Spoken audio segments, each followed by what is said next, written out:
أعوذ بالله من الشيطان الرجيم بسم الله الرحمن الرحيم الحمد لله والصلاة والسلام على رسول الله Assalomu alaykum va rahmatullohi va barakatuh. Hurmatli birodarlar va hurmatli opa-singillar. Tajvid darslarimizni davom etamiz. Bugun 11-darsimiz. Demak, 3-bobning davomi i va u tovushlari hamda ba'zi bir mat qoidalari bilan tanishishda davom etamiz. Avvalgi darsimizda biz ikkita harakat belgisi bilan tanishgan edik. Bular fatha va kasra edi, ya'ni a va i tovushlarini beruvchi belgilar edi. Bugun mana yangi belgi, domma deb ataluvchi belgi. Demak, bu belgi harfning ustida keladi hamda u tovushini beradi. Demak, qoida ham avvalgidek, ya'ni qaysi bir harfning ustida mana shu domma belgisi turgan bo'lsa, mana shu harfdan so'ng u tovushi borligini anglatadi. Keling, mana ba'zi bir misollarni ko'raylik pastda. O'ngdan chapga qarab o'qiymiz. Ba, bi, bu. Ta, ti, tu. Ja, ji, ju. Da, di, du. Du, di, di. Du, di, da. Du, di, du. Demak, mana bu belgi domma belgisi. U tovushini berar ekan. Hamda mana keyingi bir qoidaga o'tishdan avval bir narsani eslatib o'tmoqchimiz. Esingizda bo'lsa, mana biz mana bu belgini o'rgangan edik. Bu belgini ismi hamza deb ataladi.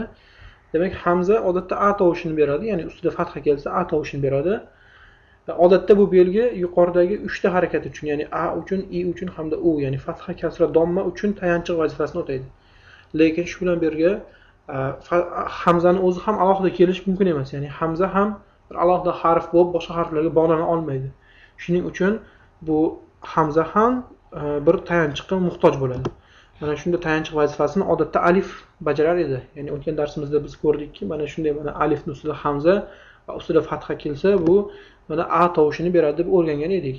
Ya'ni bu ikkalasi mana o'rtasiga tenglik belgisi qo'yilgan, ikkalasi ham a tovushini beradi. Shu bilan birga bu hamza uchun yana boshqa bir suyanchiqlar ham mavjud. Mana bunday suyanchiqlardan biri, misol uchun mana so'z oxirida hamza kelganda, mana ya harfi ham suyanchiq vazifasini o'taydi. Ya'ni bu yerda ya harfi o'zi o'qilmaydi. Ya'ni bu yerda so'zning oxirida keldi. Mana shu so'zni o'qiylik. Mana shati deb o'qiladi. Ya'ni yi emas, aynan i deb o'qiladi. Ya harfi o'qilmaydi. Yana bir suyanchiq hamza uchun bu vav harfi. Mana o'ng tarafda siz ko'rib turibsiz, mana la amu so'zi bog'langanda mana alif o'rniga vav harfi keldi. Vav harfining ustida hamza, hamzaning ustida domma turibdi. Bu yerda ham vav harfi o'qilmaydi. Ya'ni la vuma emas, la uma deb o'qiladi. La uma. Ya'ni vav harfi o'zi alohida o'qilmaydi bu yerda. Demak, tushunarli bo'lgan bo'lsa kerak bu sahifada. Demak, biz asosan hamza uchun tayanchiqlarni ko'rdik. Ular alif, ya hamda vav harflari edi. Keling, bunga ba'zi bir misollarni ko'ramiz. Raqibu, majidu, shahidu, vakilu, mu'idu, mumitu, muqitu, mujibu. Demak, mana dommaga biz ba'zi bir misollarni ko'rib o'tdik. Endi mana bugun o'tadigan yana bir qoidalardan biri bu u tovushini 2 harakat miqdorida cho'zish. Demak, qoida quyidagicha: dommadan so'ng sukunli vav kelsa, mana shu holatda u tovushi 2 harakat miqdorida cho'ziladi. Mana ko'rib turibsiz, pastda bu deb yozibmiz. Demak, mana ba harfi ustida domma turibdi va undan keyin sukunli vav kelgan. Ya'ni vav harfining ustida mana bu belgi sukun deb ataladi. O'tgan darsimizda ham o'tgan edik. Demak, bu mana shu turishda bu deb 2 harakat miqdorida cho'zib o'qiladi. Yana avvalgidek eslatib o'tamiz, ba'zida mana shu sukun belgisi kelmasligi ham mumkin. Ya'ni ba'zi bir mushaflarni ochib qarasak, u yerda yuqoridagi sukun belgisi bo'lmaydi. Ya'ni ba hamda domma hamda u o'zi alohida kelib bu deb o'qilaveradi. Keling, mana ba'zi bir misollarni ko'ramiz. Yatubu, yaqulu, yaudu, yakunu. Mana endi biroz keyinroq misollarga o'tamiz. Yufiduna, yughisuna, samiduna, roghibuna. Demak, mana shunday o'qisak to'g'ri bo'ladi. Mana yana bitta kichik qoida. Mana bu yerda siz qolu so'zini ko'rib turibsiz. Demak, bu yerda mana chap tarafda lu deb cho'zilgan va oxirida alif belgisi turibdi. Mana shunday holatda bu alif o'qilmaydi. Demak, bu yerda alif harfining ustida hech qanday belgi yo'q. Demak, bu alif o'zi alohida avval aytgan edik, hech qanday tovushni bermaydi. Mana shu holatda alif harfi umuman o'qilmaydi. Demak, qolu deb o'qiladi. Keling, mana endi ikki harakat miqdori cho'zishga ba'zi bir misollarni ko'ramiz. Mana yuqoridan boshlab o'ngdan chapga o'qiymiz. Qolu bala fa iza rakibu la takhunu kanu lana abidina amanu va amilu sabiru va rabitu hajaru va jahadu. Demak, mana shunday o'qiymiz. Endi e'tibor bering, bu bobdan boshlab so'zlarimiz uzunroq kelyapti. Ya'ni bu yerda bitta emas, ba'zida ikkita, uchta so'zlar ham ketma-ket kelyapti. Mana shunda ham iloji boricha tutilmasdan, shoshilmasdan va eng asosiysi so'zlarni bo'lmasdan, ya'ni mana shu jumlani hammasini bir nafasda o'qishga harakat qiling. O'rtasida bo'linmasdan, to'xtamasdan. Eng asosiy qoida mana shunday. Hamda mana maxsus mad belgisi ham bor. U tovushning ikki harakat miqdorini cho'zish uchun. Demak, bu belgi asosan ya'ni ha harfidan so'ng keladi. Ya'ni ha harfining ustida keladi. Boshqa harflar bilan bu belgini siz ko'rmaysiz. Demak, bu ham ikki harakat miqdorini cho'zishni anglatadi. Pastdagi mana so'zlarni o'qiymiz. Ma'ahu, yadahu, walahu, yarahu. Demak, mana shunday o'qiymiz. Bugun o'tadigan darslarimiz, ya'ni qoidalarimiz mana shulardan iborat edi. Keling endi birgalikda mana bu uy vazifalarida kelgan bir sahifalardan birini o'qiylik. Sizlarga ham biroz yengilroq bo'ladi. Mana yuqoridan boshlab o'qiymiz.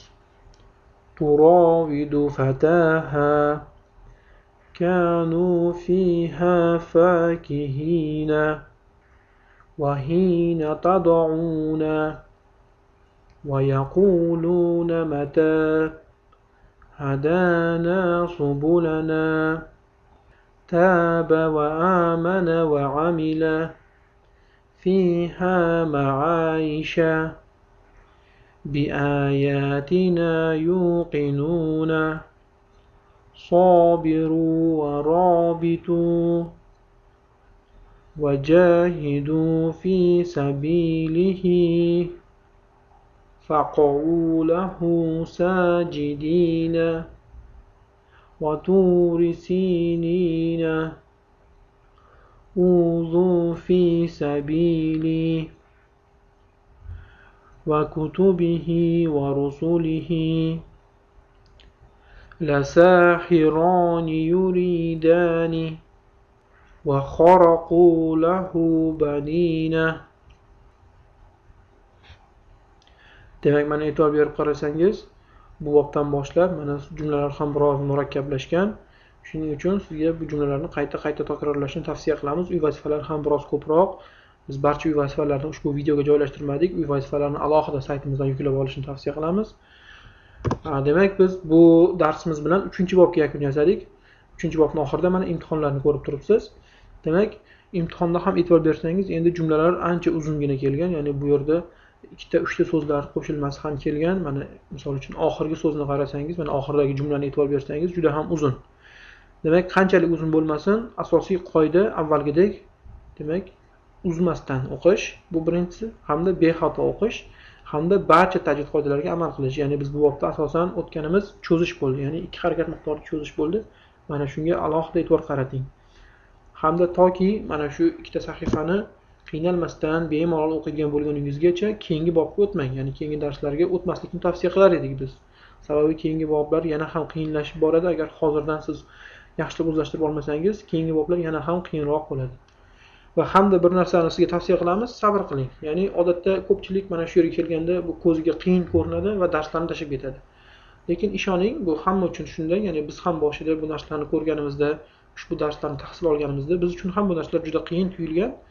Lekin bir necha bor qayta takrorlash bilan bular o'z-o'zidan sizga inshaalloh, ya'ni xotirangizga singib, Alloh taolo o'zi sizga oson qilib qo'yadi deb umid qilamiz. Demak, biz bugungi darsimizga mana shu yerda yakun yasaymiz. Subhanakallohumma va bihamdika ashhadu an la ilaha illa anta astaghfiruka va atubu ilayk.